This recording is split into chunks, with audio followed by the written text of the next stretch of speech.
ನಮಸ್ಕಾರ ವೀಕ್ಷಕರೇ, ನಾನು ಇವಾಗ ಹಾಲ್ತಿ ಮಲ್ಲೇಶ್ವರ ಸ್ವಾಮಿ ಗವಿ ದೇವಸ್ಥಾನಕ್ಕೆ ಹೋಗ್ತಾ ಇದ್ದೀನಿ. ಇದು ನಾಗಮಂಗಲದಿಂದ 9 ಕಿಲೋಮೀಟ್ರ್ ದೂರದಲ್ಲಿದೆ. ಬೆಂಗಳೂರಿಂದ 113 ಕಿಲೋಮೀಟ್ರ್ ಆಗುತ್ತೆ.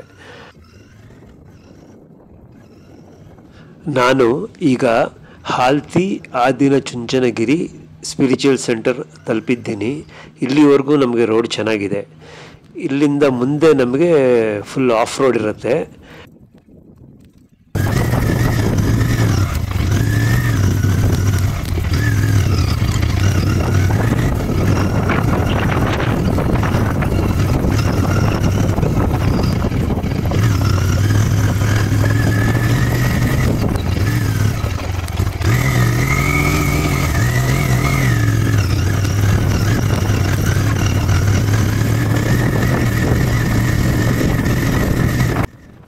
ಇಲ್ಲಿಂದ ನಾವು ಗವಿ ದೇವಸ್ಥಾನಕ್ಕೆ ಸುಮಾರು 1 ಕಿಲೋಮೀಟ್ರಷ್ಟು ಆಫ್ ರೋಡಿಂಗ್ನಲ್ಲೇ ಹೋಗಬೇಕಾಗತ್ತೆ.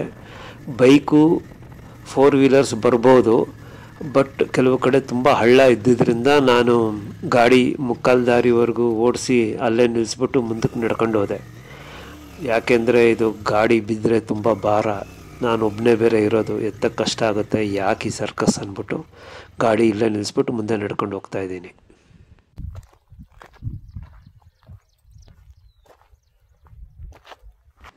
ದಾರಿಲಿ ನಮಗೆ ಈ ಥರ ಒಂದು ದೊಡ್ಡ ಕಲ್ಲಿನ ಮಂಟಪ ಸಿಗುತ್ತೆ.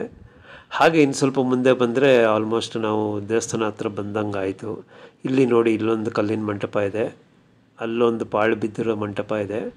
ಹಾಗೆ ಅಲ್ಲಿ ಮುಂದೆ ಗುಡ್ಡದ ಮೇಲೆ ಗರುಡಗಂಬ ನಾವು ನೋಡ್ಬೋದು. ಇಲ್ಲಿ ನೋಡಿ, ಮಂಟಪದ ಹತ್ರ ತುಂಬ ಜನ ಭಕ್ತಾದಿಗಳು ಕಲ್ಲನ್ನ ಒಂದ್ರ ಮೇಲೆ ಒಂದು ಜೋಡಿಸಿದ್ದಾರೆ. ಇದು ಏನಕ್ಕೆ ಮಾಡ್ತಾರೆ ಅಂದರೆ, ಅವರು ಮನೆ ಕಟ್ಟುವ ಆಸೆ ಬೇಗ ನೆರವೇರಲಿ ಅಂತ ಅವ್ರ ದೇವರಲ್ಲಿ ಬೇಡ್ಕೊಂಡು ಈ ರೀತಿ ಮಾಡ್ತಾರೆ.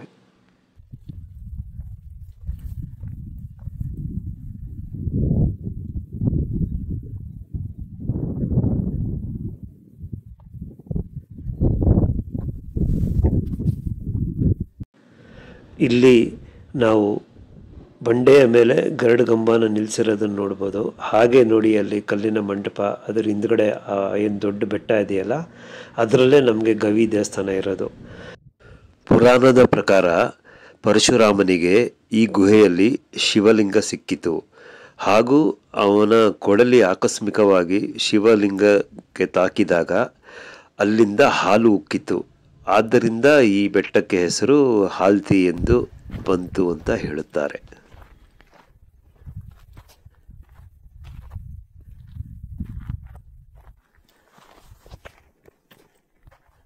ಈ ಮೆಟ್ಲು ಹತ್ಕೊಂಡು ಹೋಗ್ತಾ ಇದ್ದರೆ ನನಗೆ ಸ್ವರ್ಗಕ್ಕೆ ಹೋಗ್ತಿದ್ದೀನಿ ಅನ್ನೋ ಫೀಲ್ ಬರ್ತಾ ಇದೆ.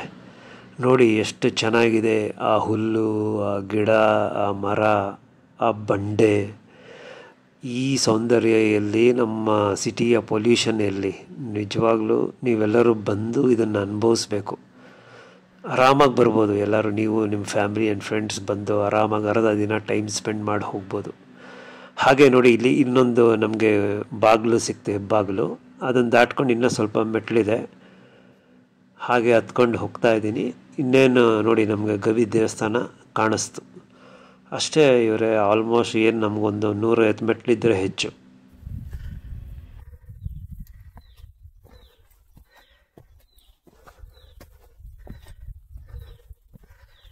ಈ ದೊಡ್ಡ ಬೆಟ್ಟದ ಒಳಗಡೆನೇ ಇರೋದು ಈ ನಮ್ಮ ಗವಿ ದೇವಸ್ಥಾನ. ಇದು ಸಾಮಾನ್ಯವಾಗಿ ಮುಚ್ಚೇ ಇರುತ್ತೆ. ನಾವೇನಾದರೂ ಇಲ್ಲಿ ಪೂಜೆ ಮಾಡಿಸ್ಬೇಕು ಅಂದರೆ ಕೆಳಗಡೆ ಇರೋ ಹಳ್ಳಿಲಿ ಹೇಳಿದ್ರೆ ಅಲ್ಲಿ ಪುರೋಹಿತರು ಇರ್ತಾರೆ, ಅವರು ಬಂದು ಪೂಜೆ ಮಾಡಿಕೊಡ್ತಾರೆ. ಮತ್ತು ಇಲ್ಲಿ ಇನ್ನೊಂದು ವಿಶೇಷತೆ ಏನಂದರೆ, ಇದು ಉದ್ಭವ ಮೂರ್ತಿ. ಇಲ್ಲಿರೋ ಶಿವಲಿಂಗು ಮಲ್ಲೇಶ್ವರ ಸ್ವಾಮಿ ಲಿಂಗು ತಾನೇ ಹುಟ್ಕೊಂಡಿರೋದು. ಈ ಲಿಂಗದ ಮೇಲೆ 24 ಗಂಟೆನೂ ಬಂಡೆಗಳ ಮೇಲಿಂದ ನೀರು ಬೀಳ್ತಾನೆ ಇರುತ್ತೆ. ಇಲ್ಲಿಂದ ವ್ಯೂ ತುಂಬ ಚೆನ್ನಾಗಿದೆ ನೋಡಿ. ಅಷ್ಟು ದೂರಕ್ಕೂ ನಮಗೆ ಬರೀ ಬೆಟ್ಟ ಗುಡ್ಡ ಹಸಿರೇ ಕಾಣುತ್ತೆ. ಹಾಗೆ ಇಲ್ಲಿ ಹೊರಗಡೆ ನಾಗರಕಲ್ಲು ಸಹ ಇದೆ. ಸದ್ಯಕ್ಕೆ ಇಲ್ಲಿರೋದು ನಾನೊಬ್ಬನೇ, ಯಾರೂ ಇಲ್ಲ. ಇಲ್ಲಿ ಒಂದು ಸ್ವಲ್ಪ ಹೊತ್ತು ರೆಸ್ಟ್ ಮಾಡಿ ಹೊರಡ್ತೀನಿ ನಾನು. ಹಾಗೆ ಇಲ್ಲಿಂದ ಕಂಬದ ನರಸಿಂಹಸ್ವಾಮಿ ಬರೀ 7-8 ಕಿಲೋಮೀಟ್ರ್ ದೂರದಲ್ಲಿದೆ. ಇಲ್ಲಿಗೆ ಬರೋರು ಅಲ್ಲಿಗೂ ವಿಸಿಟ್ ಮಾಡ್ಬೋದು. ಪ್ಲ್ಯಾನ್ ಮಾಡ್ಕೊಂಡು ಬನ್ನಿ.